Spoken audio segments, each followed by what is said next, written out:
Hey, how's it going? Of course, we have Thanksgiving Day coming up next week, and people are sitting around and thinking about how things are going to go, and we're going to get into that in just a minute. But before we do, really, for the most part, earnings season is over, and it really ended with a big number out of NVidia. It really did, and it's a little sad whenever earnings season comes to a close. You know, it's kind of like the end. Sad for a guy who's got a doctorate in economy. Well, true. Right. I mean, you're an economist. Yeah, it's almost like when you take down the Christmas tree. It's a little sad, Exactly. right? Yeah, and NVIDIA, thankfully, they did provide a little bit of holiday cheer with their earnings report where, just to put this in perspective, they have doubled their sales every year for the last 2 years. Yep. It's rather incredible. It's crazy. The right product in the right place at the right time. $3 trillion market valuation. Yeah. I mean, bigger than anything. That's right. Yeah, it is really incredible how much they have grown over the years, and a lot of it is just because of it's the right technology for this point in time that we need. And they do have some concentration risk, which is just if you look at the people buying their product, about 50% of their revenue comes from just a handful of companies like your Googles, Amazons, Microsofts, and Apples. So they're somewhat at the mercy of the what's called capital expenditure plans of these other companies. CapEx? Yep, the CapEx. How much are they going to want to continue to invest in this? But right now, it looks like almost the sky's the limit in terms of the sales that they have That here. scares me when people say that. But It I will does. tell you, it's a big number. And, of course, there are, we talked about picks and shovels as well. So there's other companies that are benefiting from the AI revolution as well. And we still have to see that come along. But, we saw a retail number this week. And let's tie that retail sentiment number together with what we saw at a Walmart. Yeah, so we got the final reading of the consumer sentiment number out of the University of Michigan, and it improved. So that's a great thing. So for the month of November, slightly better sentiment coming out of October. And I like digging into the details.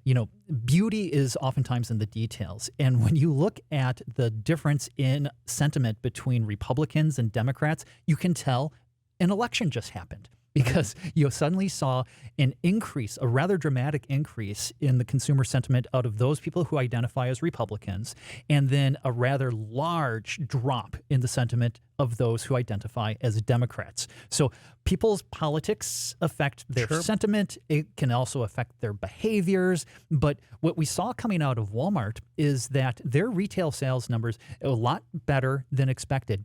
A lot of that, actually 75%, they attribute to people who make $100,000 a year or more, so higher income households. And what they seem to be doing, and I take a little bit of encouragement from this change in dynamic, is they're going less frequently, but making bigger purchases as far as filling their carts. Oftentimes, from a consumer behavior perspective, what we see is that if people are really pinching pennies, they tend to make more frequent trips in a lower ticket item. So it's almost like live paycheck to paycheck. But Walmart has really been gaining a lot of market share by now more catering towards these higher income individuals who are having the bigger shopping carts. So let's shift gears. Do you watch Yellowstone? I do. And so this last week, they talked about John Deere and how they had to adjust. And so I did get a kick out of it because just the day after that, you saw John Deere report. Yeah, that's right. The John Deere, largest farm manufacturer in the United States, their numbers were slightly better than expected. They're still experiencing sales declines. And what did you say when you saw their numbers? I said, oh dear. That's so funny. Yeah, it's one of those dad jokes. I'm sure my son would have rolled his eyes when he saw that. Back in 2022, when you had this big increase in wheat prices, a lot of farmers took that as an opportunity to upgrade their equipment. And now we're going through almost this trough. People have already gone through the upgrade of the equipment. They don't need to do it now. So Deere has been cutting jobs. Sales have been declining. But they are saying that it does look like maybe they're coming towards an end of that cycle.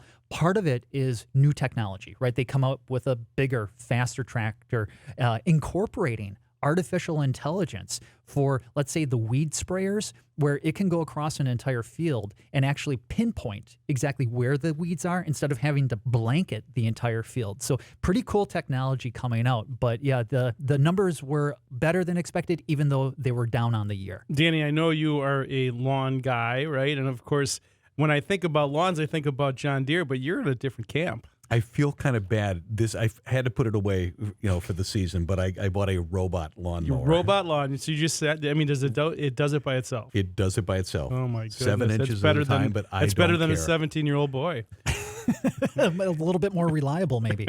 We have one of our branch directors is from a farm family, and his dad is still active and just bought a new combine. I think this thing was $300,000 or $400,000. Wow. But yeah, it's fair to say that. Let's go take a ride. Yeah.